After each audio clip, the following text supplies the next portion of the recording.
আপনারা কি সবাই ভালো আছেন? আমার তো জিজ্ঞেস করলেন না। আলহামদুলিল্লাহ, আল্লাহ তাআলা আমাকে ভালো রেখেছে, কারণ আপনাদের সাথে তো আমি একেবারে মিশে গেছি। আসলে যে কথাটা না বললেই নয়, মারুকা নইয়ার এগুলো একসাথেই সব, ঠিক না? ঠিক, প্রত্যেক দিনই দেখা হয়। তো হাদিসে এসেছে, মান তাসাব্বাহা বিকওমিন ফাহুয়া মিনহু, যার সাথে যার ভালোবাসা তার সাথে তার হাসর। সুবহানাল্লাহ। এই ভালোবাসাটা হাসর পর্যন্ত গেলে তো লোকসান নাই। লোকসান আছে কোনো? কারণ যার সাথে যার ভালোবাসা তার সাথে তার কি হাসর। আলহামদুলিল্লাহ الحمد لله نحمده ونستعينه ونستغفره ونعوذ بالله من شرور أنفسنا ومن سيئات أعمالنا من يهده الله فلا مضل له ومن يضلله فلا هادي له ونشهد أن لا إله إلا الله وحده لا شريك له وأشهد أن محمدا عبده ورسوله. قال الله تعالى في كلامه المجيد: أعوذ بالله من الشيطان الرجيم. بسم الله الرحمن الرحيم. إن الله وملائكته يصلون على النبي يا أيها الذين آمنوا صلوا عليه وسلموا تسليما.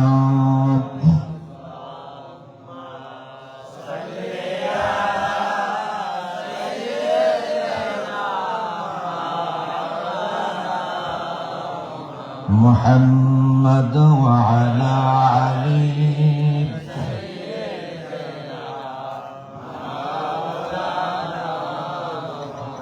रह गई रस्म आजब रूह दलाली ना रही फलसफा रह गया हो तलकीन गज़ाली ना रही. अल्लाहुम्मा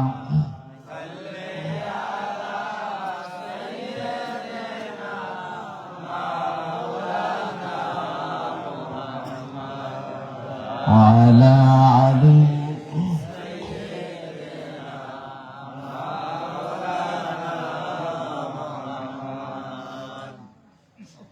দক্ষিণ মারুকা প্রবাসী ও যুব সমাজের উদ্যোগে চতুর্থ বার্ষিক তাফসির কোরআন মাহফিলের আজকের প্রধান তাফসিরকারক, বিশ্বনন্দিত ইসলামিক স্কলার, আমাদের সবারই প্রাণ প্রিয় শায়েখ আব্দুল হাই মোহাম্মদ সাইফুল্লাহ সাহেব, খতিব মসজিদুল জুমআ কমপ্লেক্স পল্লবী, ঢাকা। উনি কিছুক্ষণের ভিতরেই ইনশাআল্লাহ চলে আসবেন। বিশেষ হিসাবে আমাকে রেখেছেন আলহামদুলিল্লাহ আরো যিনি অত্যন্ত প্রাঞ্জল ভাষায় কোরআন সুন্নাহ থেকে আলোচনা করেছেন, বিশিষ্ট ইসলামী চিন্তাবিদ, বাংলাদেশ মাজলিসুল মুফাসসিরিন মতলব উত্তর উপজেলা শাখার সভাপতি আলহাজ হযরত মাওলানা হাফেজ ওবায়দুল্লাহ সাহেব, খতিব আনোয়ারপুর কেন্দ্রীয় জামে মসজিদ মতলব চাঁদপুর। আরো যিনি আলোচনা করেছেন আমাদের সবার মুরব্বী, সবার সম্মানের পাত্র, অসংখ্য আলেমের উস্তাদ হযরত মাওলানা রুহুল আমিন সাহেব, সাবেক প্রিন্সিপাল নৈয়ার ইসলামী ফাজিল ডিগ্রি মাদ্রাসা। আরো যিনি আলোচনা করেছেন হযরত মাওলানা আলামিন আখন্দ, আপনাদের প্রিয় খতিব। আলহামদুলিল্লাহ, যদিও আমাদের এলাকার সন্তান, আপনারা যোগ্য একজন খতিব পেয়েছেন, বলি আলহামদুলিল্লাহ। আজকের সভাপতি জনাব হাজী মোহাম্মদ নূরে আলম, বিশিষ্ট ব্যবসায়ী সমাজসেবক মারুকা। প্রধান অতিথি জনাব মোহাম্মদ আবু বকর ইঞ্জিনিয়ার সাহেব, বিশিষ্ট সমাজসেবক ও দানবীর মারুকা। বিশেষ অতিথি জনাব মোহাম্মদ জিন্নত আলী প্রধান, বিশিষ্ট সমাজসেবক, আমন্ত্রিত অতিথিবৃন্দু। কোরআন সুন্নাহ থেকে কথা যাই হয় সেগুলো আমাদের শোনা উচিত, ঠিক না বেঠিক? যা বলার চেষ্টা করব কোরআন সুন্নাহ থেকেই বলার চেষ্টা করব। কোন কথাটা আপনার জীবনের পথ এবং পাথর হয় আপনি নিজেও জানেন না, হতে পারে কি পারে না। সম্মানিত সুধী, আমি চিন্তা করেছি আপনাদের সামনে আজকে আলোচনা করব কিয়ামতের বিভীষিকাময় পরিস্থিতি সম্পর্কে। আপনারা শুনতে রাজি আছেন? কিয়ামতের বিভীষিকাময় পরিস্থিতির কথা আপনারা অনেক শুনেছেন, তারপরেও কোরআন এমন এক মহাসমুদ্র, যেই মহাসমুদ্রে আপনি অবগাহন করলে শেষ করা যায় না, ঠিক না?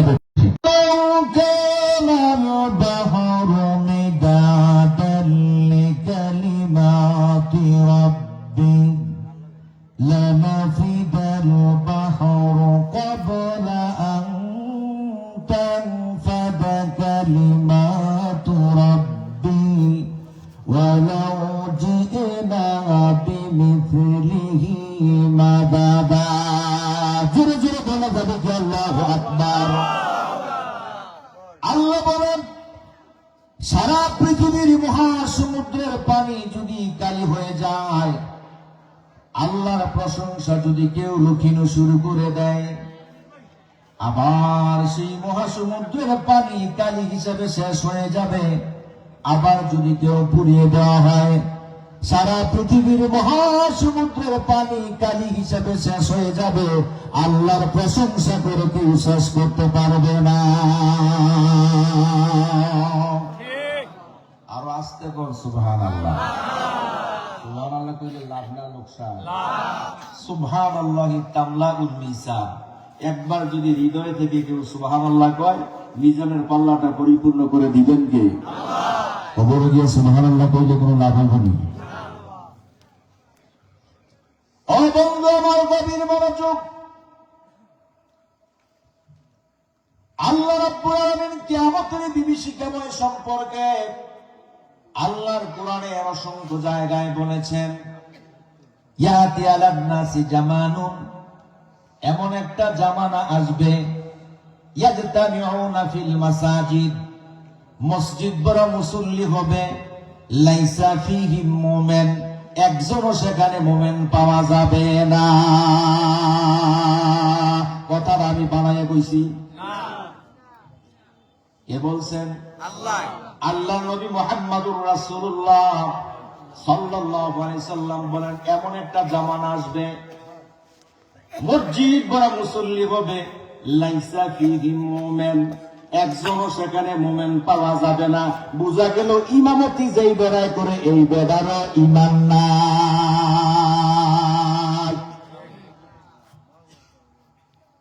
কথা যে বানায় কইছি, বুখারী, মুসলিম, আবু দাউদ, সিয়া সিত্তার অন্তর্ভুক্ত হাদিস।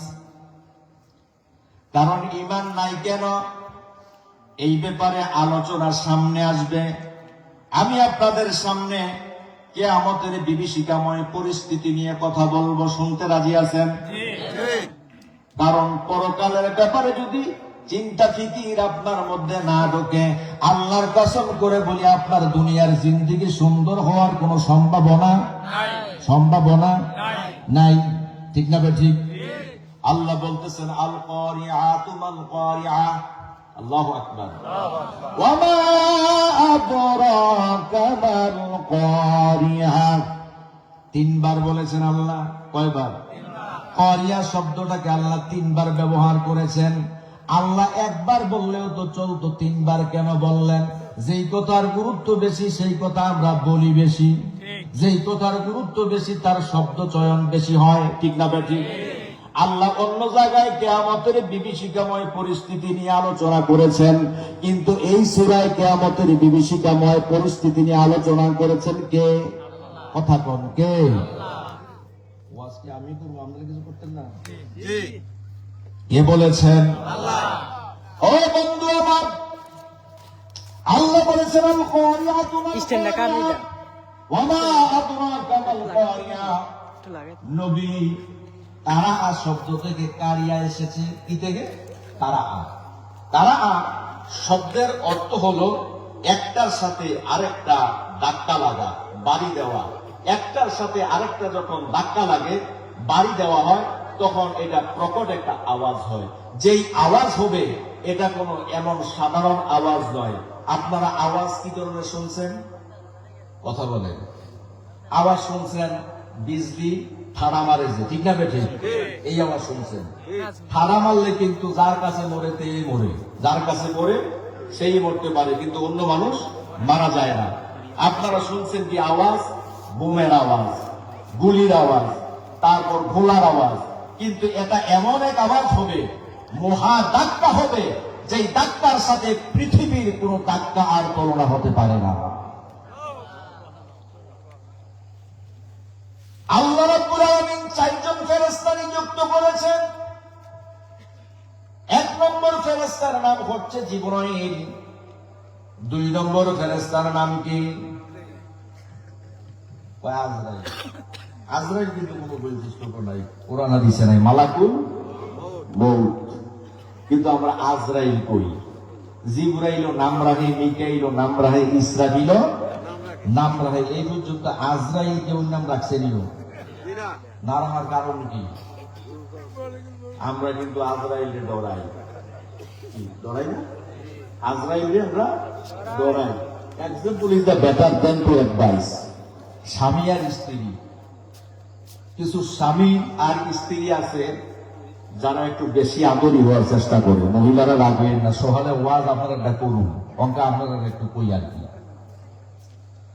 তো বেডির স্বামী যখন অসুস্থ হয়েছে, কয় আল্লাহ আমার স্বামীর যে রোগটা আছে এটা তুমি আল্লাহ আমারে দিয়া দেবো। তো প্রত্যেক দিন কয়, স্বামী কয় একদিন তো পরীক্ষা করার দরকার আছে, আসলে কি আমার স্ত্রী কি প্রকৃত দোয়া করে না আসলে নকল দোয়া করে, কোনটা বুঝার দরকার আছে। একদিন গরুরে পানি খেয়ে লইয়া নাইনদের মধ্যে যখন মাথা দিছে, দেওয়ার পরে এই নাইন গেছে সিংহের উপর উঠটা, এইটা তো চোখে আর দেখে না, লাফানো শুরু করছে। স্বামী ডাক দিয়া কই, স্ত্রী আমার তোমার দোয়া তো কবুল হয়ে গেছে গা। কই কি হয়েছেন? কয় দোয়া কবুল হয়ে গেছে গা। কয় তুমি যে প্রত্যেক দিন তোমার স্বামীর রূপটা তোমারে দিত, আজরাইল তোমারে চিনত, এই আজরাইল আজকে তোমারে সিগন্যাল আইছে। কথা কি শুনতেছেন? এখন স্ত্রী ডাক দিয়া কয়, হে আজরাইল, এই করো না, এই করো না, এই করো, এই করো, এই করো, এই করো। ভালোবাসা এমন আছে না নাই? আমরা কিন্তু সবাই মজবুত, ইসলামের লাগে জীবন দিতে অনেক প্রস্তুত, কিন্তু আসলে দরকার হইলে কিন্তু এক ফোড়াও না। তো বন্ধু আমার, মালাকুল মউতকে আমরা অনেক ভয় পাই। এজন্য আজরাইল কেউ নামার রাখে ফেরেশতা কয়জন? 4 জন। একজন হচ্ছে জিবরাইল, আরেকজন হচ্ছে মালাকুল মউত আজরাইল, আরেকজন হচ্ছে ইসরাফিল, আরেকজন হচ্ছে মিকাইল। ইসরাফিল আলাইহিস সালাতু ওয়াস সালাম 24 ঘন্টা সিংহা ফুঁকি দিয়ে বসে আছেন। যখন আল্লাহ অর্ডার করবেন, ওয়ার্ডার বাই সাপ্লাই, যখন আল্লাহ অর্ডার করবেন তখনই সিংহায় ফুঁক দিবেন, আর তখনই মহাপ্রলয় শুরু হয়ে যাবে। কথা কি আমার না আল্লাহ? আল্লাহ বলেন, ইযাস সামাউ ফাতারাত ওয়া ইযাল কাওয়াকিবু ইনতাসারাত ওয়া ইযাল বিহারু ফুজ্জিরাত। আল্লাহু আকবার।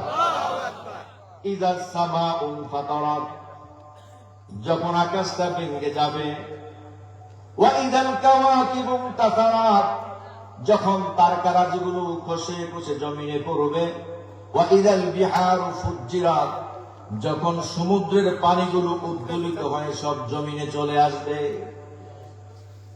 আল্লাহ এখানে বলেন আল কারিআতু মাল কারিআ ওয়া মা আদরাকা মাল কারিআ। হে রাসূল, আপনি কি জানেন মহাপ্রলয় কি, মহাধাক্কাটা কি? আল্লাহ আবার তার ডেফিনিশন করছেন, ইয়াউমা ইয়াকুনুন নাসু কাল ফারাশিল মাবসুস।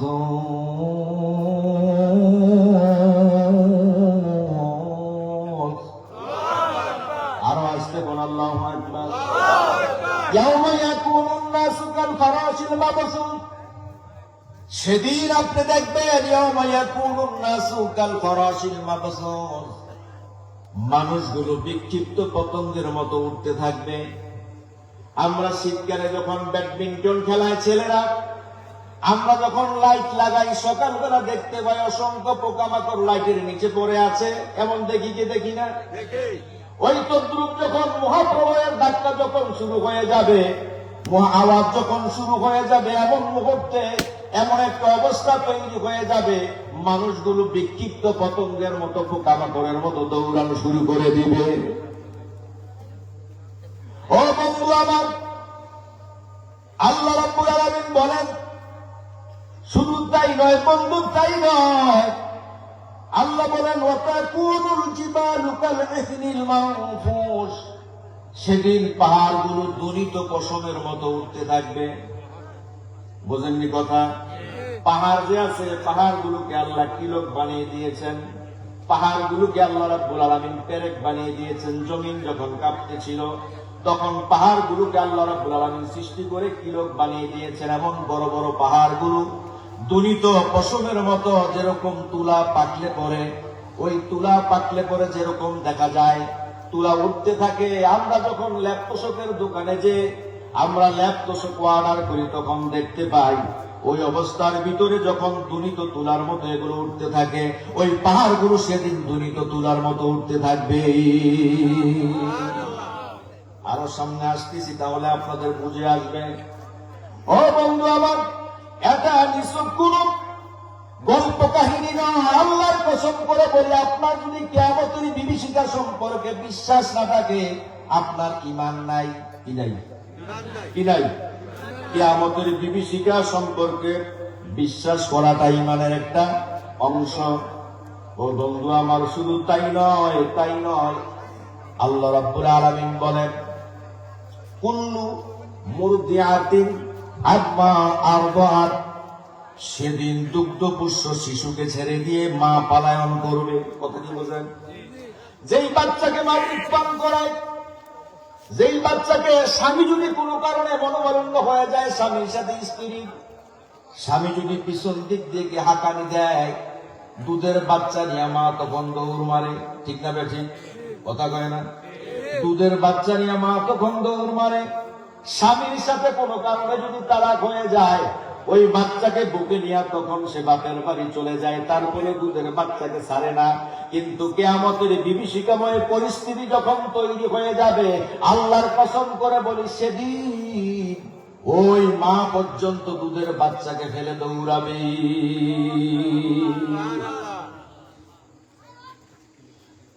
দুধের বাচ্চাগুলো কোথায় দৌড়াবে? মায়ের প্রতি সন্তানের ভালোবাসা, সন্তানের প্রতি মায়ের ভালোবাসা। আমরা দেখি যখন একটা বিড়ালের বাচ্চা দেয়, বিড়ালের বাচ্চা দেওয়ার পরে বিড়াল যখন ঘরে থাকে, বিড়ালের বাচ্চাগুলোকে বিড়ালের মা কামড় দিয়ে এই ঘর থেকে সেই ঘরে নেয়। নেয় কি নেয় না? নেয়নি। অর্থাৎ বিড়ালগুলো মেয় মেয় করে আর বলে, মা এমন আস্তে কামড় দিয়েছো, আমি কিন্তু ব্যথা পাই না। একটা পশুর প্রতি আর একটা পশুর বাচ্চার মায়া আছে না নাই? কিন্তু কিয়ামতের বিভীষিকাময় পরিস্থিতি যখন তৈরি হয়ে যাবে, আল্লাহর কসম করে বলি, সেদিন পালায়ন করবে, দিক বিদিক পালায়ন করবে মা তার সন্তানকে ফেলে দিয়ে। বিশ্বাস হয়? আপনারা কি সবাই কিয়ামতের মাঠে আছেন? একটু চিন্তা করেন যে এই বিভীষিকাময় পরিস্থিতিটা কত কঠিন হবে। শুধু তাই নয়, মা যখন অনেক গভীর বেদনীতে, মা যখন নিদ্রা যায়, বাচ্চা যখন তার পাশে থাকে, বাচ্চা থাকে, ওই বাচ্চাটার নিচে দিয়ে হাত দিয়ে ধরে রাখে, বাচ্চাটা কখন প্রস্রাব করে দেয়, বাচ্চারা কখন প্রস্রাব করে দিবে। ওই প্রস্রাব করে দেওয়ার পরে বাচ্চাটা যেন তাড়াতাড়ি করে তার কাপড়টা পাল্টানো যায়, এমন চিন্তা মায়ের আছে না নাই? কিন্তু সেই মায়ের তো কাল কিয়ামতের ময়দানে এই কঠিন বিভীষিকাময় পরিস্থিতি যখন তৈরি হয়ে যাবে, দুধের বাচ্চাটা ফেলে তখন দৌড় মারবে।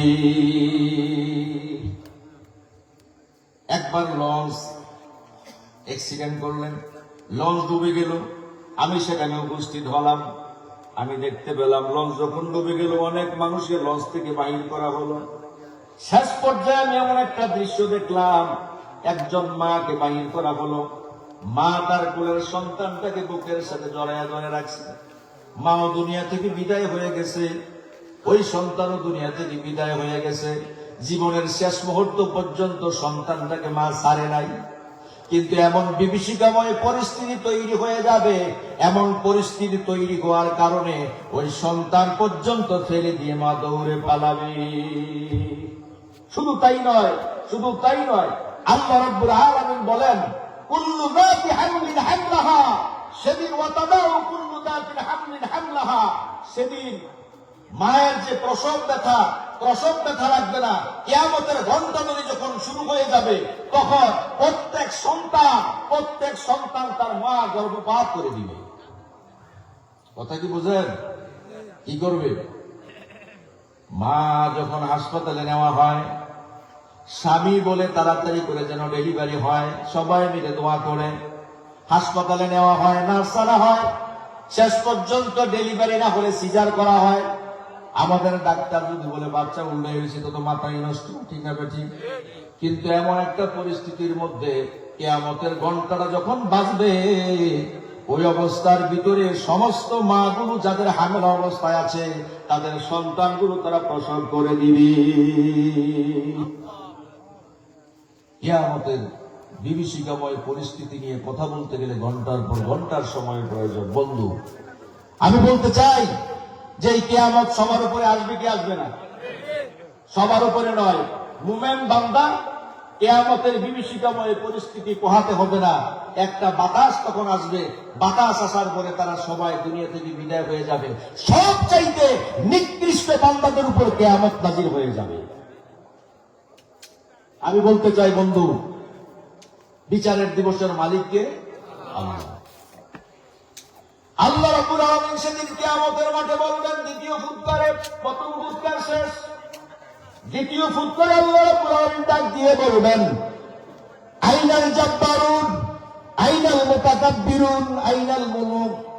আল্লাহ রাব্বুল আলামিন ডাক দিয়ে বলবেন, আজকে পৃথিবীর রাজা বাদশারা কোথায়? ওই পৃথিবীর মুলুকেরা কোথায়? মালিকেরা কোথায়? আইনাল মুতাকাব্বিরুন, অহংকারী মানুষগুলো কোথায়? কেউ কোনো সারা শব্দ দিবে না। আল্লাহ তখন বলবে, লিল্লাহিল ওয়াহিদিল কাহ্হার। সেদিন এক ছত্র মালিকানা হবে মহান আল্লাহ সুবহানাহু ওয়া তাআলা, ঠিক না ঠিক? মালিক ইয়াউমিদ্দিন, বিচার দিবসের মালিক কে? আল্লাহ রাব্বুল আলামিন। বিচার দিবসের মালিক যদি আল্লাহ হয়, আমরা কিন্তু পৃথিবীতে অনেক মালিক বানাইছি, ঠিক না ঠিক? বাংলাদেশের সংবিধানে আছে, জনগণ হচ্ছে সকল ক্ষমতার মালিক। আরো আসতে বল, নাউজুবিল্লাহ। সংবিধানে কি আছে? জনগণ হচ্ছে সকল ক্ষমতা মালিক। আসলে সকল ক্ষমতার মালিক কে? ইচ্ছায় হোক আর অনিচ্ছায় হোক, আমরা কিন্তু মালিক বানিয়ে রাখছি। আল্লাহর কসম করে বলি, আল্লাহ রাব্বুল আলামিন বলেন, কাল কিয়ামতের মাঠ যখন কায়েম হয়ে যাবে, আল্লাহ বলেন, ইয়াউমা নাদউ কুল্লা উনাসিন বিইমামিহিম। আমি কাল কিয়ামতের মাঠ যখন কায়েম হয়ে যাবে, কঠিন মুসিবতের দিন যখন কায়েম হয়ে যাবে, আমি প্রত্যেকটা মানুষকে তার নেতার সাথে তুলব। কথা কি আমার না আল্লাহ? কথা বুঝতে পারেন নাই? কিভাবে? কুল্লু উনাসিন বিইমামিহিম, আমি প্রত্যেকটা মানুষকে তার নেতার সাথে তুলব কাল কিয়ামতের মাঠে। এখন আপনার নেতা যদি ভালো হয়, আপনার ভালো থেকে অংশ পাবেন। আপনার নেতা যদি খারাপ হয়, তাহলে সেখান থেকে আপনি অংশ পাবেন না। আপনার নেতা যদি ভালো হয়, আপনি সেখান থেকে যেরকম অংশ পাবেন, আপনার নেতা যদি খারাপ হয় সেখান থেকে অংশ আপনি পাবেন না। আল্লাহ রাব্বুল আলামিন বলেন, ইয়াউমা নাদউ কুল্লা উনাসিন বিইমামিহিম, সেদিন আমি প্রত্যেকটা নেতার সাথে মানুষকে তুলব। আমি কি পৃথিবীর জমিনে জয়কালীন মানুষের যুগের আদর্শ বাস্তবায়ন করতে চেয়েছি, নাকি আল্লাহর আদর্শ বাস্তবায়ন করতে চেয়েছি, নাকি মুহাম্মদুর রাসূলুল্লাহ সাল্লাল্লাহু আলাইহি সাল্লামের আদর্শ বাস্তবায়ন করতে চেয়েছি, সেটা কাল কিয়ামতের ময়দানে ফয়সালা হয়ে যাবে। আল্লাহ বলেন, কুল্লু উম্মাতিন ইয়াদউনা ইলাল খায়র, সমস্ত উম্মতেরা কাল কিয়ামতের ময়দানে কুল্লু উম্মাতিন। কারণ ব্যাপার হচ্ছে আল্লাহ রাব্বুল আলামিন কাল কিয়ামতের ময়দানে যখন নেতার সাথে ডাকবেন, কারণ আপনার নেতা যদি দুর্নীতিবাজ হয়, আপনার নেতা যদি ফটকবাজ হয়, আপনার নেতা যদি গম বেচে, আপনার নেতা যদি চাল বেচে, আপনার নেতা যদি ডাল বেচে, আপনার নেতা যদি আপনার যত আকাম কুকাম আছে সব করে, সব আপনার আমল নামায় যাবে কি যাবে না? আর আসতে কোন আবার আপনার নেতায় যদি 5 ওয়াক্ত নামাজ পড়ে, আপনার নেতা যদি মানুষের কল্যাণ করে, আপনার নেতা যদি মানুষের মঙ্গল করে, আপনার নেতা যদি মানুষের উপকার করে, আপনার নেতা যদি মানুষের কল্যাণের জন্য তার জীবন নিবেদিত প্রাণ হয়, সেটাও আপনার আমল নামায় যাবে। এজন্য কাল কিয়ামতের ময়দানে সব নিয়ে কাল কিয়ামতের ময়দানে মানুষ উঠবে। কাল কিয়ামতের ময়দানে যখন নেতাকে ডাক দিবেন, নেতাকে ডাক দেওয়ার পরে নেতা সহকারে যখন উঠবেন, যখন বলবেন, কেন তুমি এরকম অপরাধ করেছিলে? কয়, আল্লাহ নেতার কথায়। কোথায়? নেতার কথায়। এরকম অপরাধ নেতার কথায় করেছিলাম, আমরা অপরাধী ছিলাম না। আল্লাহ রাব্বুল আলামিন বলবেন, জাহান্নামে চলে যাও। তখন ওই নেতার কর্মী বলবে, নাজআলহুমা তাহতা আকদামিনা লিয়াকুনা মিনাল আসফালিন, আল্লাহ ওই নেতাকে জাহান্নামের সামনে এনে দাও, তার বুকের উপরে পাড়া দিয়ে আজকে জাহান্নামে ডুববো। কথা বোঝেন? কথা কি আমার বানান না, কথা না আল্লাহর কথা। কারণ আপনি কাকে নেতা বানিয়েছেন? আপনার নেতা কি মুহাম্মাদুর রাসূলুল্লাহ? আপনার আদর্শ কি মুহাম্মাদুর রাসূলুল্লাহ না লেনিন, কার্ল মার্কস, মাও সেতুংয়ের আদর্শ আপনি বাস্তবায়ন করতে চাচ্ছেন? একবার ভেবে দেখুন, একবার ভেবে দেখুন। চিন্তার খোরাক আপনাদের কাছে দিয়ে গেলাম। যদি কথা দাও বন্ধু, দিনের পথে দৃঢ় থাকবে। যদি কথা দাও দিন কায়েমে, অগ্রণী ভূমিকা রাখবে। তবে তোমার আমি গান শোনাবো, যে গানে হৃদয়টা জাগবে।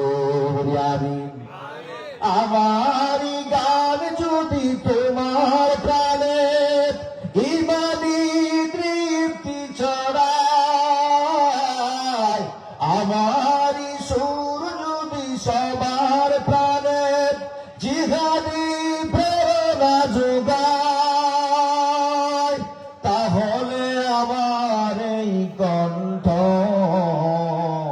সত্য নিয়ের কথা বলবে। বলেন না, যদি কথা দাও বন্ধু, দিনের পথে দৃঢ় থাকবে। যদি কথা দাও দিন কায়েমে, অগ্রণী ভূমিকা রাখবে। তবে তোমায় আমি গান শোনাবো, যে গানে হৃদয়টা জাগবে। বলি আমি। কারণ সেদিন ডাকবে, আপনি কোন কারণে জান্নাতে হয়ে যান, কোন কারণে জাহান্নামে হয়ে যান, আপনি নিজেও তো জানেন না। জানেন নাকি? আপনার কোন কারণে আল্লাহ আপনাকে পাকড়াও করেন? কারণ মানুষ ছোট্ট গুনাহ মনে করে করে, কিন্তু এই ছোট গুনাহ কাল কিয়ামতের ময়দানে তার জন্য বড় আকার ধারণ করতে পারে। কারণ হাদিস যখন আমরা পড়েছি, দেখেছি একজন মহিলা একটা বিড়ালকে বেঁধে রাখার কারণে সে জাহান্নামী হয়ে গেছে, ঠিক না বেঠিক? আবার একজন মহিলা একটা কুকুরকে পানি খাওয়ার কারণে 5-7টার সময় তিনি তার কোমরের মধ্যে আঁচল বাঁধলেন। উলকিয়া ফিন নাহার, ওই নহরের ভিতরে যখন ফেলে দিলেন, ওই নহরের ভিতরে তার মৌজা ফেলে দিয়া কুকুরটার জন্য কিছু পানি তুললেন আর কুকুরটাকে পান করালেন। এই কুকুরটাকে পানি পান করানোর কারণে আল্লাহ রাব্বুল আলামিন ওই মহিলাকে ঈমান দিয়ে জান্নাত দিয়ে দিলেন। তাহলে কোন কারণে আপনি জাহান্নামে হন? আপনি যদি চিন্তা করেন আরে ছাতা মাথা হিসাব করে লাভ নাই, নেতা যারে মনে চায় তারে বানাবো, এটা তোমার কোনো ব্যাপার নয়। আল্লাহর কসম করে বলি, আল্লাহর কসম করে বলি, আপনার নেতা যদি দুর্নীতিবাজ হয়, আপনার নেতা যদি চান্দারবাজ হয়, আপনার নেতা যদি চাঁদাবাজ হয়, আপনার নেতা যদি মানুষের ক্ষতি করেন, আপনার নেতা যদি মানুষের অমঙ্গল করেন, আপনার নেতা যদি মানুষের উপর জুলুম করেন, আপনি যাকে নেতা বানিয়েছেন ওই নেতা বানানোর কারণে আল্লাহর কাজ দাঁড়ায় আপনাকে জবাব দিতে হবে না? হবে না? হবে কি হবে না? এজন্য বন্ধু আমার, সুলকানি উঠলে আমার কিছু করার নাই। কিছু মানুষের দেখবেন সুলকানি উঠবো, যেটি উঠবো দেখবেন সুলকানি আছে। আমারে প্রশ্ন করেন, আমি যদি কোরআন হাদিসের বাইরে কথা বলি আমাকে প্রশ্ন করেন যে এই কথাটুকু আপনি কোরআন সুন্নাহর বাইরে বলেছেন, আপনার মন করার মতো বলেছেন, আর যদি কোরআন সুন্নাহ থেকে বলে থাকি তাহলে আপনি অবশ্যই গ্রহণ করা লাগবে যদি আপনি মুমিন হন। কারণ আল্লাহ রাসূলের মতো এমন সুবক্তা, এমন সুপ্রিয় মানুষ পৃথিবীর জমিনে আর কেউ নাই। তারপরে আবু জাহেল, উতবা, সাইবা আল্লাহর নবীর কথা থেকে বিচ্যুতি হয়েছে, আল্লাহর নবীর কথা তারা শুনে নাই। আমি রুহুল আমিনের কথা আপনাদের মানতে হবে, সেটা আমি বলি না, আল্লাহর কসম করে বলি, মুহাম্মদুর রাসূলুল্লাহ সাল্লাল্লাহু আলাইহি সাল্লাম যেই জায়গায় দাওয়াত দিয়েছে, আল্লাহ রাসূলের দাওয়াতকে প্রত্যাখ্যান করেছে আবু জাহেল, উতবা, সাইবা। এখন আবু জাহেল, উতবা, সাইবার পেতার তারা আছে না নাই? আমার কথা আপনারা শুনতে হবে, আপনারা বাধ্য হন। তবে সাক্ষী থাকুন, আল্লাহর কসম করে বলি, নেতা নির্বাচনে যদি কোনো ভুল করেন তাহলে সেই ভুলের খেসারত আপনাকে দিতে হবে, অন্য কেউ দেবে না। ঠিক না? ঠিক। আমি কইলে উঠি, না কইলেও। আমি কি কোনো দলের কথা কইছি? কি কথা কইছি? সত্য কথা, ভালো মানুষের কথা কইছি। ঠিক না? ঠিক। এরপর যদি কেউ গাও মাহেন, আমার তো কিছু করার নাই।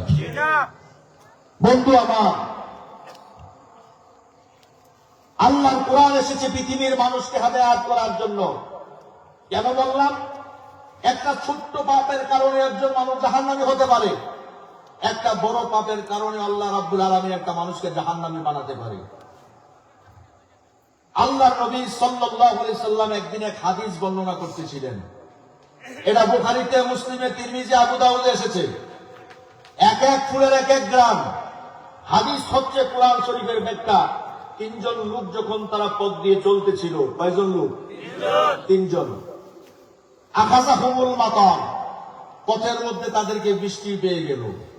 তারা তখন একটা গুহার ভিতরে যে আশ্রয় নিলেন। গুহার ভিতরে যখন আশ্রয় নিলেন, গুহার ভিতরে আশ্রয় নেওয়ার পরে গুহার মুখটা একটা বড় পাথর এসে বন্ধ হয়ে গেল। এখন প্রথম জন চিন্তা করল, আল্লাহ, যে পাথর এসেছে, এক হচ্ছে গুহার অন্ধকার, আর একটা হচ্ছে বৃষ্টির অন্ধকার, আর একটা হচ্ছে পাথরের অন্ধকার। এই পাথর সরানোর ক্ষমতা তো আমার নাই, আমাদের নাই। সুতরাং জীবনে এমন কোন ভালো আমল আসেনি, ভালো আমলের বরাত দিয়া আল্লাহর দরবারে দোয়া করো, দেখা যাক আল্লাহ রাব্বুল আলামিন ক্ষমা করে কিনা, পাথরটুকু সরাইয়া দেয় কিনা। আল্লাহু আকবার। কথা কি শুনতেছেন? কথা কি বুঝতেছেন? এই পাথর সরাইয়া দেয় কিনা। প্রথম জন যখন দোয়া করা শুরু করে দিল, আল্লাহ, পৃথিবীর সবচেয়ে ভালোবাসতাম আমার মা এবং বাবাকে। আল্লাহু আকবার। এটা উসিলা হতে পারে কি পারে না? মা এবং বাবাকে ভালোবাসতাম। অনেক রাত্র হয়ে গেল। অনেক রাত্র হয়ে যাওয়ার পরে আমার বকরিগুলো নিয়ে অনেক দূরে চলে গেলাম। বকরির দুধ দোহন করতে আমার আব্বা এবং আম্মাকে সর্বপ্রথম খাওয়াতাম, তারপরে অন্যান্যদেরকে খাওয়াতাম। কিন্তু অনেক দূরে যখন আমি বকরি চড়াতে চলে গেলাম, বকরি চড়াতে চলে যাওয়ার পরে আমি যখন অনেক রাত্রে বাড়িতে আসলাম, আসা দেখি আমার আব্বা এবং আম্মা ঘুমিয়ে গেছে। কাঁদনা মা, আমার আব্বাও ঘুমাই গেছে, আম্মাও ঘুমাই গেছে। আমি বকরির দুধগুলো দহন করলাম। দহন করার পরে সারা রাত্র আকাশা তোরা হাতটা তোরা আল ফজর, ফজর পর্যন্ত আব্বা এবং আম্মার শিয়রে দুধগুলো দহন করে দাঁড়িয়ে রইলাম। রে আল্লাহ, এই কাজটা যদি ইত্তেকা আল ওয়াজ, আল্লাহ তোমার সন্তুষ্টির জন্য যদি কাজটা করে থাকি, আল্লাহ দয়া করে তুমি পাথরটা সরাইয়া দাও। সাথে সাথে পাথরটা 3 ভাগের 1 ভাগ সরে গেল। তাহলে ভালো কাজের রেফারেন্স উসিলা আছে না নাই?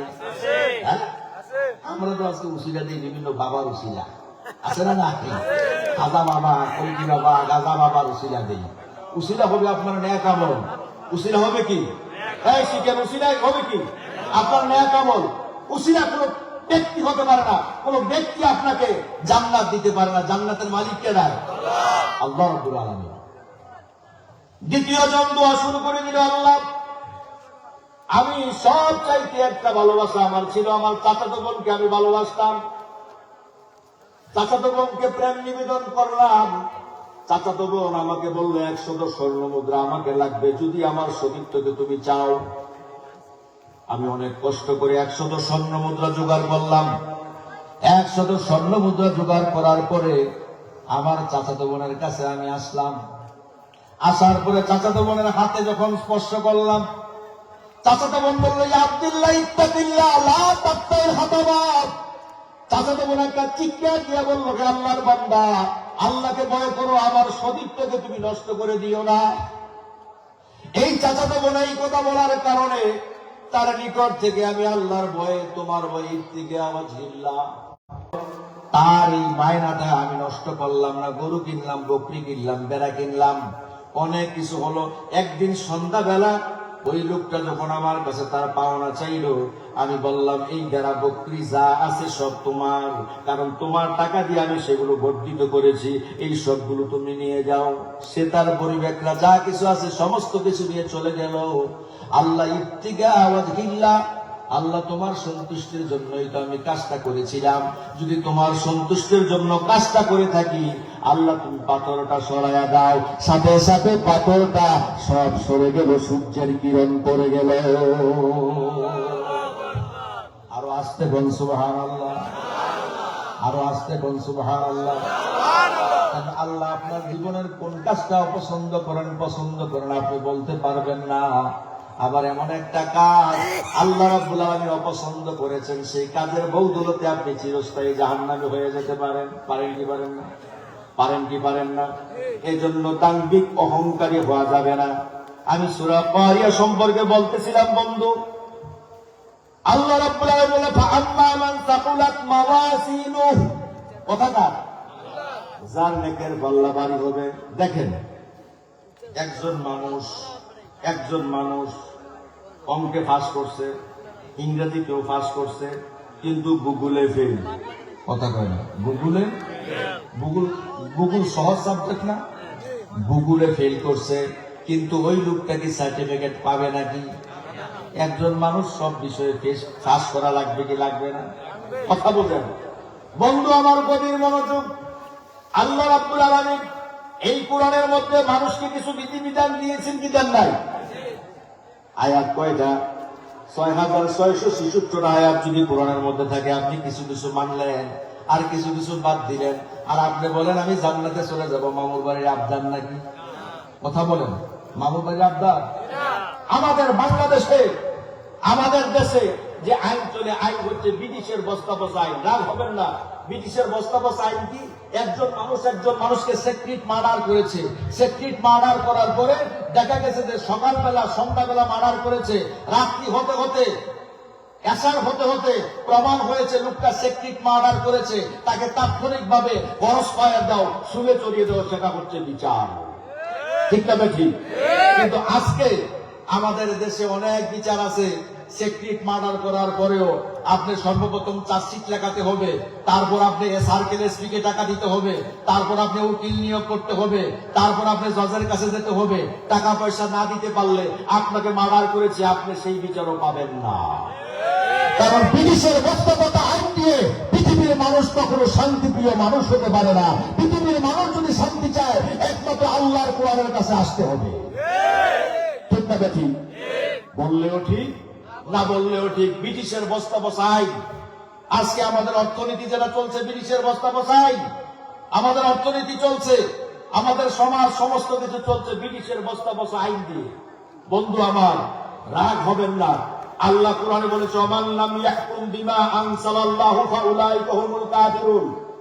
যদি আল্লাহর বিধিবিধান দ্বারা জমির বিচার কার্য ফয়সালা যে না করবে সে কাফের। কথা কি আমার না আল্লাহ?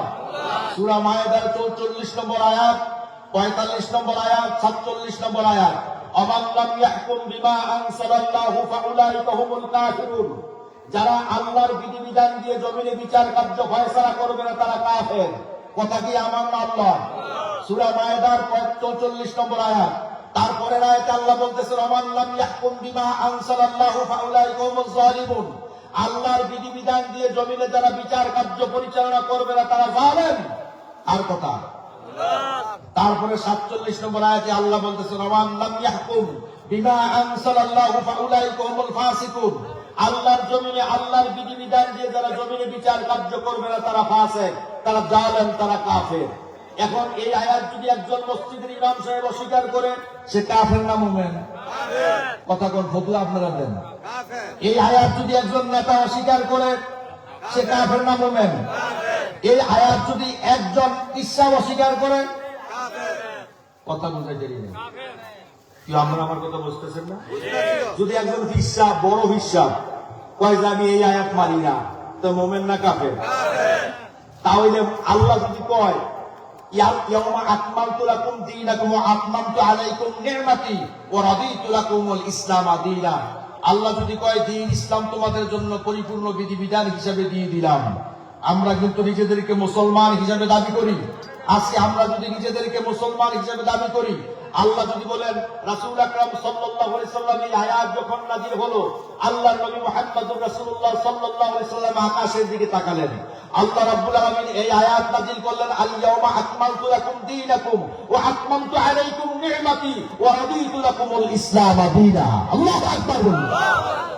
আল্লাহ রাব্বুল আলামিন জানিয়ে দিলেন আজ আল ইয়াউমা আকমালতু লাকুম দীনাকুম, আমি তোমাদের জন্য তোমাদের দ্বীনকে পরিপূর্ণ করে দিলাম। ওয়া আতমামতু আলাইকুম নি'মাতি, এবং আমার নিয়ামতকে তোমাদের জন্য পরিপূর্ণ করে দিলাম। ওয়া রাদিতু লাকুমুল ইসলাম দীনা, এবং দ্বীন ইসলামের প্রতি আমি আল্লাহ রাজি এবং খুশি হয়ে গেলাম। বলি সুবহানাল্লাহ। ইসলাম যদি পরিপূর্ণ জীবন ব্যবস্থা হয়, ঠিক না? ইসলাম যদি পরিপূর্ণ জীবন ব্যবস্থা হয় তাহলে আল্লাহ রাব্বুল আলামিন কিছু কিছু জায়গার মধ্যে ইসলাম বাদ রাখছে। নেতা কিভাবে নির্বাচিত করবেন সে ব্যাপারে ইসলাম দিক নির্দেশনা দেয় নাই।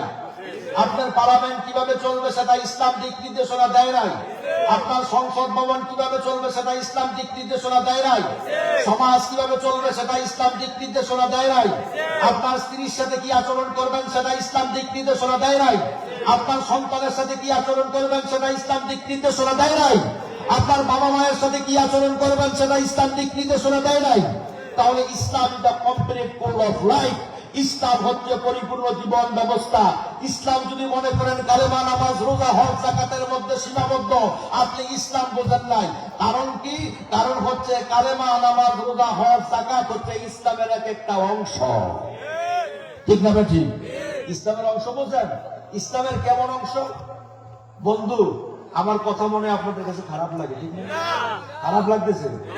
কারণ ব্যাপার হচ্ছে অনেক মিডামিনা ওয়াজ আমি জানি, কিন্তু লাভ নাই তো। এই মিডামিনা ওয়াজ আজকে বহুত বছর ধরে চলতেছে। আসলে জাতির কোনো পরিবর্তন হয়েছে?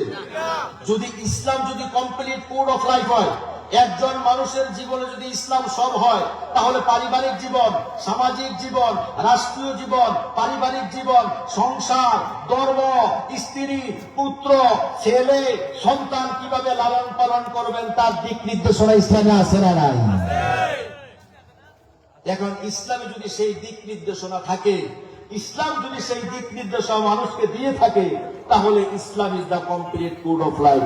আল্লাহ নবী মুহাম্মদুর রাসূলুল্লাহ সাল্লাল্লাহু আলাইহি সাল্লাম বলেন তারাকতু ফীকুম আমরাইনি লান তাদিল্লু মা তামাসসাকতুম বিহিমা কিতাবাল্লাহি ওয়া সুন্নতি।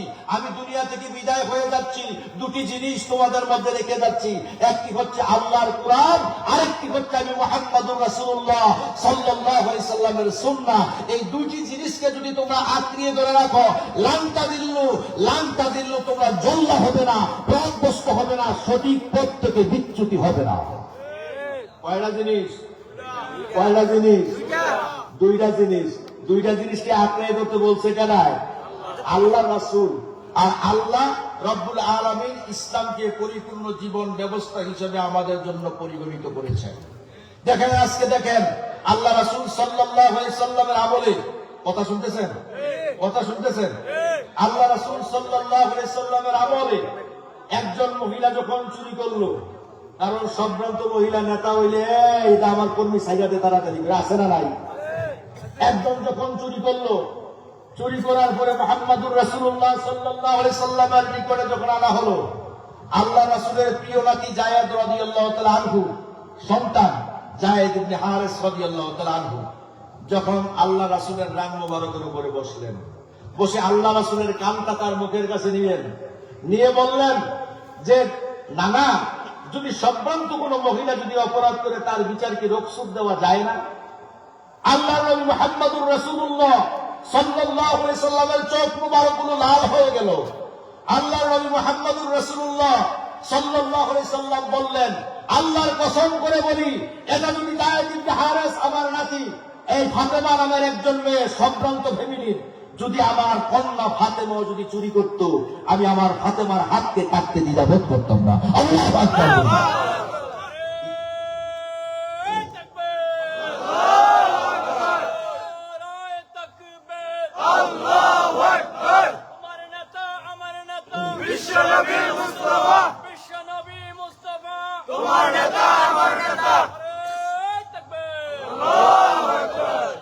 বলছিলাম বন্ধু, আল্লাহ নবী সাল্লাল্লাহু আলাইহি সাল্লাম বলেছেন, সারিকু সারিকাতু ফাক্তাউ আইদিয়াহুমা, চোর এবং চুন্নির হাত কেটে দাও, বিধান কার? আমাদের দেশে কি বেশিরভাগ মুসলমান না বেশিরভাগ অমুসলিম?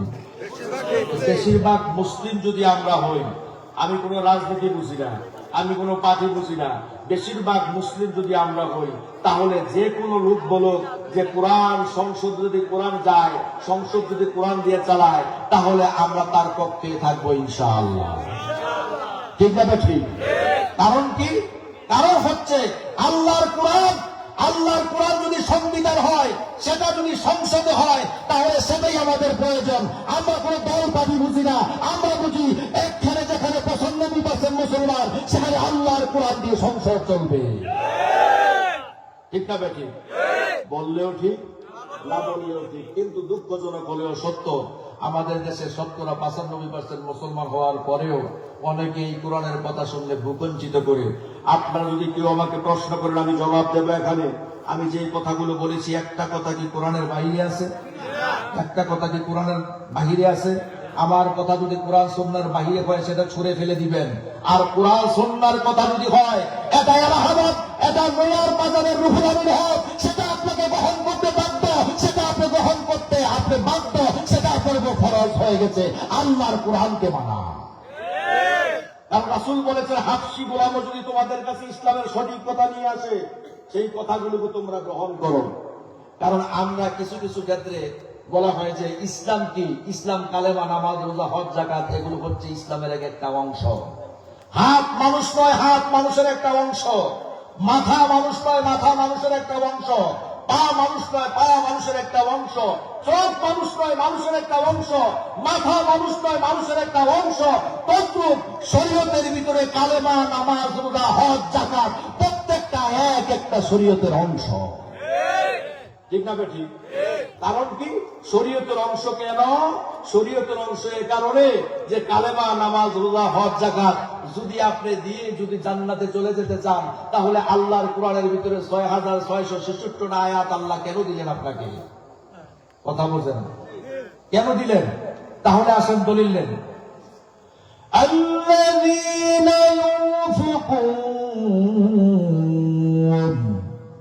ইন্নামাল মুমিনুনা আল্লাযীনা ইযা যুকিরাল্লাহ,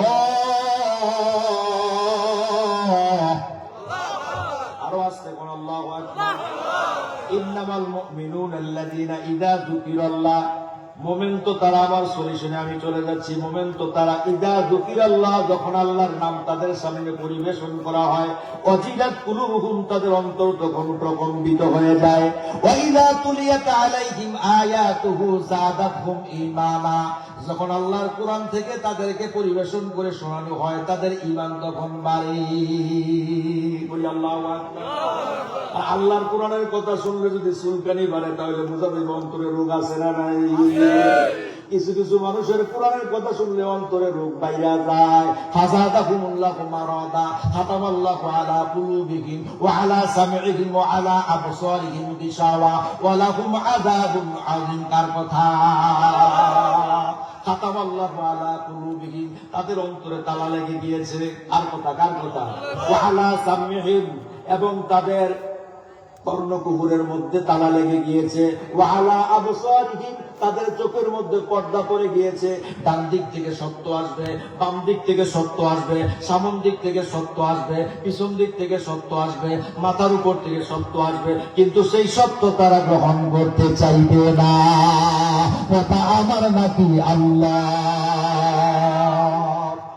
কথাটা কাল কিয়ামতের মাঠে কঠিন মুসিবতের দিনে ওই মানুষগুলো যখন বিপদে পড়ে যাবে, বন্ধু আমার বলতেছিলাম প্রত্যেকটা হচ্ছে এক একটা ইবাদতের অংশ। আপনি কিছু কিছু ইবাদত করে জান্নাতে যেতে চান। রাসূল তায়েফের জমিনে মাই খাইলেন কেন? কথা বল। রাসূল তায়েফের জমিনে যখন গেলেন আল্লাহর কোরআনের দাওয়াত দিলেন। মসজিদে যদি আল্লাহর নবী শুধু দাওয়াত দিতেন, আবু জাহেলকে যদি বলতেন আবু জাহেল সাহেব আপনি মসজিদরা সালাম আর বাইরে আমি চালাই, আল্লাহর নবীর সাথে আবু জাহেলের কখনো দ্বন্দ্ব হতো না। ঠিক না ঠিক? আবু জাহেল কইতো বাতিজা যদি বেতন বাড়ান লাগে আমারে কই আরো বেতন বেশি বাড়াইয়া দেবে। ঠিক না ঠিক? আল্লাহর নবী যখন বললেন মসজিদে যেরকম আল্লাহর হুকুম চলবে, মসজিদে যেরকম আল্লাহর আইন চলবে, মসজিদে আল্লাহর হুকুম চলার কারণে যেরকম মসজিদ শান্তি হয়েছে, আল্লাহর হুকুম যদি মসজিদের বাইরে চলে তাহলে ওই শান্তি এসে যাবে। আল্লাহর কসম করে বলি এই কথা বলার কারণে আবু জাহেলের সাথে আল্লাহর নবীর দ্বন্দ্ব হয়েছে। ঠিক না ঠিক? না কথা বানাইয়া বললাম। আল্লাহর নবী যখন বললেন মসজিদে আল্লাহর আইন চলবে, মসজিদের বাইরেও কার আইন চলবে? ঠিক না ঠিক? এই জন্য আল্লাহর নবীর সাথে আবু জাহেলের দ্বন্দ্ব হয়েছে একটাই মাত্র কারণ, সেই কারণ হলো মসজিদে যেরকম আল্লাহর হুকুম চলবে, মসজিদের বাহিরেও কার হুকুম চলবে? আল্লাহর হুকুম চলবে। এটা নিয়ে দ্বন্দ্ব। আর যদি আবু জাহেল উদ্বার সাইবার সাথে কোনো দ্বন্দ্ব থাকতো না, আল্লাহর নবী যদি বলতো যে মসজিদে আমি চালাই কোনো অসুবিধা নাই, আর মসজিদের বাইরে যেমনি মন্দিরে এমনি আপনি 80 মাইল বেগে চালান কোনো অসুবিধা নাই, চালাইতে থাকেন। আপনার বেতন যদি বাড়ান লাগে, এসি যদি লাগার লাগে, কারেন্ট যদি লাগে, সব আমি আইনা দেবো। ঠিক না বেঠি? কারণ রাসূলের সাথে আবু জাহেলের দ্বন্দ্ব হচ্ছে যখন, মসজিদ যেরকম আল্লাহর আইন চলবে, মসজিদের বাইরেও আল্লাহর আইন চলবে, তখনই রাসূলের সাথে আবু জাহেলের দ্বন্দ্ব হচ্ছে। ঠিক না বেঠি? কথা বুঝেন নাই মনে হয়? এটা নিয়ে দ্বন্দ্ব। কারণ মসজিদের বাহিরেও কার আইন চলবে? কারণ মসজিদে আল্লাহর আইন, বাইরে মনে আল্লাহর আইন নাই। হ্যাঁ, আমরা পরিবারের সাথে কেমনে আচরণ করবেন, সমাজবাসীর সাথে কেমনে আচরণ করবেন, রাষ্ট্রীয় কোষাগার থেকে আপনার সম্পদ কিভাবে ব্যয় করবেন, সেই আইন বুঝি নাই। দেখেন আল্লাহ নবী মুহাম্মদুর রাসূলুল্লাহ সাল্লাল্লাহু আল্লাহ নবী মুহাম্মদুর রাসূলুল্লাহ সাল্লাল্লাহু আলাইহি ওয়াসাল্লাম এর আলহামদুলিল্লাহ বলি, প্রধান বক্তা আমাদের কাছে এসে গেছে, বলি আলহামদুলিল্লাহ। তো এই প্রধান বক্তা অল্প সময়ের মধ্যে ইনশাআল্লাহ চলে আসবে।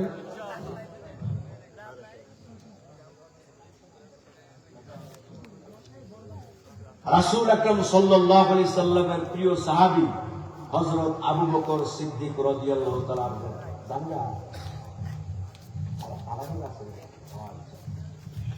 রাসূল আকরাম সাল্লাল্লাহু আলাইহি সাল্লামের প্রিয় সাহাবী আবু বকর সিদ্দিক রাদিয়াল্লাহু তাআলা নাম শুনছেন? হ্যাঁ, আবু বকর সিদ্দিক রাদিয়াল্লাহু তাআলা আনহুর স্ত্রী বললেন, স্বামী ভালো আর মন্দ তো একটু খেতে মনে চায়, একটু ভালো মন্দ খাবারের একটু ব্যবস্থা করবেন। আবু বকর সিদ্দিক রাদিয়াল্লাহু তাআলা আনহু বললেন, রাষ্ট্রীয় কোষাগার থেকে যে সম্পদের ব্যবস্থা, যে বেতনের ব্যবস্থা আবার আছে, সেই ব্যবস্থা দিয়ে যতটুকু পরিমাণ ভালো খাওয়া যায় তার চেয়ে ভালো খাওয়ার ব্যবস্থা আমার কাছে নাই। আবু বকর সিদ্দিক রাদিয়াল্লাহু তাআলা আনহুর স্ত্রী প্রত্যেকদিন কিছু কিছু করে তিনি রেখে দিতেন। যদি 30 টাকা বেতন হতো 1 টাকা করে রেখে দিতেন। 30 দিন পরে যখন 30 টাকা জমা হয়েছে, 30 টাকা জমা হওয়ার পরে আবু বকর সিদ্দিক রাদিয়াল্লাহু তাআলা আনহুর স্ত্রী একটু ভালো খাবারের ব্যবস্থা করেছে। উনি যখন খাইতে গেছেন, উনি একজন রাষ্ট্রীয় প্রেসিডেন্ট। উনি যখন খাইতে গেলেন, গিয়ে স্ত্রীকে জিজ্ঞাসা করলেন, স্ত্রী আমার যেই টাকা বেতন পাই এই টাকা দিয়ে তো এমন ভালো খাবারের ব্যবস্থা হয় না, কেমন করে তুমি এমন ভালো খাবারের ব্যবস্থা করলা? স্ত্রী বলতেছে, স্বামী আমার বেয়াদবি বুঝতাকে মাফ করবেন, আমার আপনি রাষ্ট্রীয় কোষাগার থেকে যেই টাকা বেতন পান এই টাকা বেতন থেকে একটু একটু করে আমি একটা জায়গায় জমা করেছিলাম, 1 মাস পরে কিছু ভালো খাবারের ব্যবস্থা করেছি। আল্লাহু আকবার। কিছু ভালো খাবারের ব্যবস্থা করেছি গো স্বামী।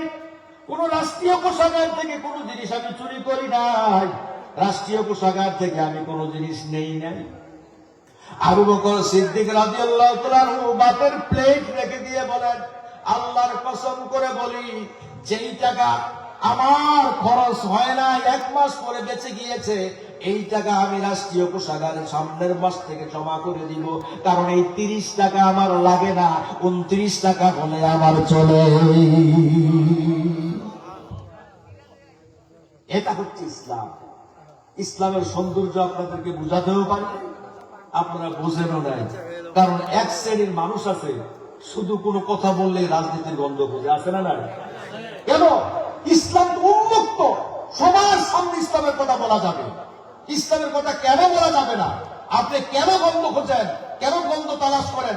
আপনি যদি নেতৃত্ব দেন আর ইসলাম না জানেন, আপনার কাছে যেরকম একজন ডাক্তারের কাছে ছুরি বা কেসি হচ্ছে অপারেশনের যন্ত্র, আরেকজন রমার বা দুঃস্ব ডাকাতের কাছে একটা ছুরি হচ্ছে তাকে মানুষ মারার যন্ত্র, আপনি তো মানুষ মারার যন্ত্রে পরিণত হবেন যদি আপনি ইসলাম না বুঝেন। ঠিক না বেঠিক? আর ইসলাম যখন আপনি বুঝবেন, তখন ডাক্তার যেরকম আপনার ছুরি দিয়ে একজন মানুষকে অপারেশন করে তাকে বাঁচিয়ে তোলে, আপনি মানুষকে বাঁচিয়ে তুলতে পারবেন। আপনি কেন রাজনীতির গন্ধ খোঁজেন? আল্লাহর কসম করে বলি, আল্লাহর কসম করে বলি, আল্লাহর নবী মুহাম্মদুর রাসূলুল্লাহ সাল্লাল্লাহু আলাইহি সাল্লামের গোটা জিন্দেগি মানুষের জন্য আদর্শ, করণীয়। আয়েশা রাদিয়াল্লাহু তাআলা আনহাকে জিজ্ঞেস করা হয়েছিল, আল্লাহর নবী মুহাম্মদুর রাসূলুল্লাহ সাল্লাল্লাহু আলাইহি সাল্লামের চরিত্র কেমন? কয়, তোমরা কি কোরআন পড়ো নাই? কানা খুলুকুহুল কুরআন, গোটা কোরআনটা হচ্ছে নবী মুহাম্মদুর রাসূলুল্লাহ সাল্লাল্লাহু আলাইহি সাল্লামের চরিত্র। বলি সুবহানাল্লাহ। কারণ মানুষের নেতার দিনের বেলা চরিত্র একরকম, রাতের বেলা চরিত্র আর একরকম। ঠিক না বেঠিক? দিনের বেলা চরিত্র নেতার একরকম, রাতের বেলা আরেক রকম। কিন্তু আয়েশা রাদিয়াল্লাহু তাআলা বলেন, আল্লাহর নবীর চরিত্র দিনের বেলা যেই প্রজ্বলিত আলো এসেই, রাতের অন্ধকারে সেই আল্লাহর নবীর চরিত্রকে তোমরা বর্ণনা করতে পারো, কারণ রাতের অন্ধকারেও আমার নবী কোনো পাপে নিমজ্জিত ছিলেন না। বলি আল্লাহু আকবার। তাহলে আল্লাহর নবীর চরিত্র গোটা জিন্দেগিটাই ছিল কানা খুলুকুহুল কুরআন। আল্লাহ নবীর চরিত্র হচ্ছে গোটা কোরআনটাই নবীর চরিত্র। তাহলে আপনার কোরআনের কিছু কিছু অংশ মানবেন, আর যেটা অসুবিধা এইটা বাদ দিবেন। ওয়াকালাতিন নাসারাল মাসীহ ইবনুল্লাহ, খ্রিস্টানেরা কিছু কিছু মানত, কিছু কিছু বাদ দিত। ইহুদিরা কিছু কিছু মানত, কিছু কিছু বাদ দিত। আপনি খ্রিস্টান মার্কা, ইহুদি মার্কা মুসলমান হয়ে কবরে যাবেন না? সব মানতে চান? সব মানতে গেলে বাধা বিপত্তি আসতে পারে। আল্লাহর কোরআনকে মানতে গেলে নবী মুহাম্মদুর রাসূলুল্লাহ সাল্লাল্লাহু আলাইহি সাল্লাম জীবনে একটা মিথ্যা কথা বলেন নাই। নবী মুহাম্মদুর রাসূলুল্লাহ সাল্লাল্লাহু আলাইহি সাল্লাম জীবনে কারো অনিষ্ট করেন নাই। নবী মুহাম্মদুর রাসূলুল্লাহ সাল্লাল্লাহু আলাইহি ওয়াসাল্লাম জীবনে কারো উপকার ছাড়া অপকার করেন নাই। নবী মুহাম্মদুর রাসূলুল্লাহ সাল্লাল্লাহু আলাইহি সাল্লাম উহুদের ময়দানে দাঁত ভেঙেছে। কিসের কারণে? কারণ হক কথাও অনেকের শুনতে কষ্ট লাগে। ঠিক না বেটি? অন্তরের রোগ থাকার কারণে, অন্তরের রূপ থাকার কারণে কেজাই বদরি পয়দাকুল ফেরেশতারি নুসরাত কো চাকতে কাটছে কাতার আন্দার কাতার রাব্বি সারা দুনিয়া হো মুকালাত फिर ना कोई नुकसान है, गम नहीं है, डर नहीं है, जब रहमत गुफरान है। बोले अल्लाहु আকবার। সারা পৃথিবী যদি আমার শত্রু হয়ে যায়, আমার কোনো দুঃখ নাই, কোনো আফসোস নাই, আমি আল্লাহর ভালোবাসা, রাসূলের ভালোবাসা নিয়ে কবরে যেতে চাই। ঠিক না বেঠিক? কারণ কি? কারণ আল্লাহ এবং রাসূলের ভালোবাসা নিয়ে শেষ সলিউশনটা দিচ্ছি। মানুষকে যখন কবরে রাখা হবে, কোথায়? বুখারী এবং তিরমিজি, মুসলিম, আবু দাউদ হাদিস থেকে বলছি, মানুষকে যখন কবরে রাখা হবে, কবরে রাখার পরে মানুষকে কবরে রাখার পরে মানুষকে যখন দুইজন ফেরেশতা, দুইজন ফেরেশতার নাম কি জানেননি? হ্যাঁ, মুনকার নকির অর্থ কি জানেননি? কোনছে? মুনকার শব্দের অর্থ অপরিচিত, আর নকির শব্দের অর্থ চির অপরিচিত। দুইজন ফেরেশতা কোথায় আসবে? কবরে আসবে। কবরে আসার পরে তাকে তুলে বসাবে। তুলে বসানোর পরে সে বলবে, জারুনি উসাল্লি, আমাকে ছেড়ে দাও, আমি নামাজ পড়ে নিই। সুবহানাল্লাহ বলবে। তখন আল্লাহর ফেরেশতারা বলবে, আল্লাহর বান্দা, এটা তো কবর, এখানে নামাজ নয়। তখন তাকে তিনটা প্রশ্ন করবে। কয়টা প্রশ্ন? কোন কোন জায়গায় সেটা চারটা প্রশ্ন করবে। তখন চারটা প্রশ্নের জবাব যখন সে সুন্দরভাবে দিতে পারবে, আল্লাহর ফেরেশতারা বলবে, নামকাদা উম্মাতিল আরুস, নামকাদা উম্মাতিল আরুস, নামকাদা উম্মাতিল আরুস। আল্লাহর বান্দা নববধূকে নিয়ে যেমন ভাবে বাসর করে ঘুমায়, আল্লাহর কবরে তুমি এমন করে ঘুমাও। কথা বুঝতেছেন? যখন এই তিনটা প্রশ্ন করবে, মা ইউদ্রিকে আব্দুল্লাহ, আল্লাহ আকবার, বলবে, আল্লাহ বান্দা, এত সুন্দর তিনটা প্রশ্নের জবাব তুমি কেমন করে জানলা? আল্লাহু আকবার। দেখেন কবরে কোরআন আছে না নাই? তিনটা প্রশ্নের জবাব তুমি কেমন করে জানলা? মা ইউদ্রিক, কেমন করে তুমি জানলা? সে বলবে, কারাআতু কিতাবাল্লাহ,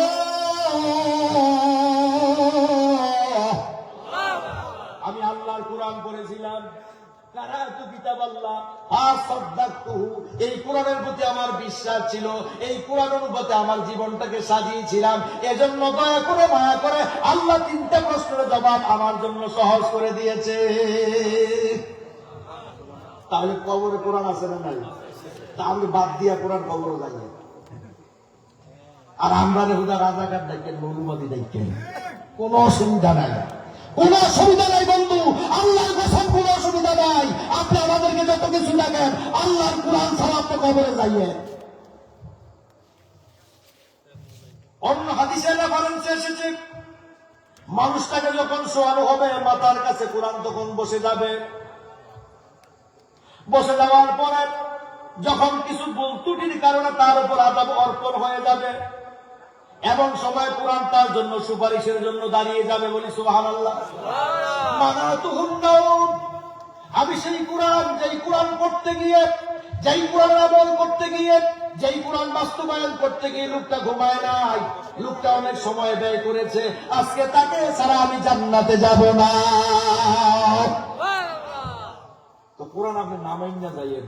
আপনি যদি কিছু কিছু আমি মানো আর কিছু কিছু মানতাম না, এটা আপনার খুশি। আর আপনি কথা কইলে রাজনীতির গন্ধ বোঝেন। হুজুর, রাজনীতির কথা কিন্তু কইেন না। কথা কি আপনার রাজনীতির কথা হয়েছে না কোরআন যে কথা হয়েছে? এতে বেশি বন্ধু, এতে যেমন সব বুঝালিছে। আসলে কিন্তু আলামত সুরাটা যদি বালা করে কই যে সুরা ফাতিহা ঠিক মতো বলো, কিন্তু সুরা ফাতিহা তার মুখ দিয়ে বাইর হবে না, সে হুজুরকে হুজুর রাজনীতি কিন্তু কইেন না। এখন কি কোনো রাজনীতির কথা হয়েছে না কোরআন হাদিসের কথা হয়েছে? আপনি রাজনীতির গন্ধ খুঁজছেন কেন? কারণ একজন নেতা যিনি হবেন, তিনারও ইসলাম সম্পর্কে জ্ঞান থাকলে সমস্ত মানুষ তার কাছে নিরাপদ। ডাক্তারের যদি ইসলামিক জ্ঞান থাকে, সমস্ত রোগী তার কাছে নিরাপদ। ব্যবসায়ীদের যদি ইসলামিক জ্ঞান থাকে, ব্যবসায়ীদের কাছে সমস্ত মানুষ নিরাপদ। একজন ভালো মানুষের কাছে যদি, নেতার কাছে যদি ইসলামিক জ্ঞান থাকে, ওই নেতার কাছে সব মানুষ নিরাপদ। ঠিক না বেঠিক? ভাই অনেক কথা কই দিছি, আমি আমার কাছের মানুষ। রাগ হইছেন? রাগ হইছেন? তার কইলে তখন হুজুর ওয়াজ করেন ফজর পর্যন্ত, কিন্তু নিয়ত করছি ফজর নামাজ পড়তাম না। এমন ওয়াজের কি দরকার আছে? কারণ ব্যাপার হয়েছে, আল্লাহ কেমনে আমাদের প্রতি রহমত করতো। কারণ এখন মাহফিল ওনার পরে ফজর নামাজের সময় মসজিদে ফাঁকা, ইমাম সাহেব মাঝে মাঝে আকামত দইটা লুকো হইতো না। ঠিক আছে ঠিক? কি হইলেন আপনারা? কি ওয়াজ শোনেন? কি ওয়াজ শোনেন আপনারা? আপনাদের কোথায় গেল আমল? আপনারা নামাজ পড়েন না। কাল হাসরের মাঠে তো নামাজ সর্বপ্রথম হিসাব। ওই যে বলছিলাম, আল্লাযীনা ইউকিমুনা সলাতা ওয়া মিম্মা রাযাকনাহুম ইউনফিকুন উলাইকা হুমুল মুমিনুনা হাক্কান। আর কথা, আল্লাযীনা ইউনফিকুনা, যারা আল্লাহ দেওয়া রিজিক থেকে ব্যয় করে এবং নামাজ কায়েম করার চেষ্টা করে, ব্যক্তিগত জীবনে, পারিবারিক জীবনে, সামাজিক জীবনে, রাষ্ট্রীয় জীবনে। উলাইকা হুমুল মুমিনুনা হাক্কান, তারা হচ্ছে সত্যিকারের মুমিন। কথা আমার আল্লাহ। সূরা আনফালের 2 নম্বর আয়াত আছে না নাই? যারা কি করে নামাজ কায়েম করে আল্লাহর দেওয়া রিজিক থেকে ব্যয় করে তারা হচ্ছে সত্যিকারের মুমিন। আল্লাহ যদি কয় সত্যিকারের মুমিন, আপনি নামাজ না কইরা, আপনি দিন কায়েমের চেষ্টা না কইরা, আপনি নামাজ কায়েমের চেষ্টা না কইরা আপনি সত্যিকারের মুমিন আপনি হিসাবে বলে কোক আর কি, কিন্তু আল্লাহ তো কয় না। কথা বুঝে নাই? আপনার নেতায় কইলে তো, কিন্তু আল্লাহ কইতেছে যারা কি করবে নামাজ কায়েম করবে, আল্লাহর দেওয়া রিজিক থেকে ব্যয় করবে, উলাইকা হুমুল মুমিনুনা হাক্কা, তারা হচ্ছে সত্যিকারের মুমিন। লাহুম দারাজাতুন ইনদা রাব্বিহিম ওয়া মাগফিরাতুন ওয়া রিজকুন কারীম, তাদের জন্য রয়েছে আল্লাহর পক্ষ থেকে সম্মানের রিজিক। বলি সুবহানাল্লাহ। কিসের রিজিক? কিসের রিজিক? সম্মানের রিজিক। কেউ চুরি করে টাকা কামাই করে, কেউ টেন্ডারবাজি করে টাকা কামাই করে, কেউ হারবাজি করে টাকা কামাই করে,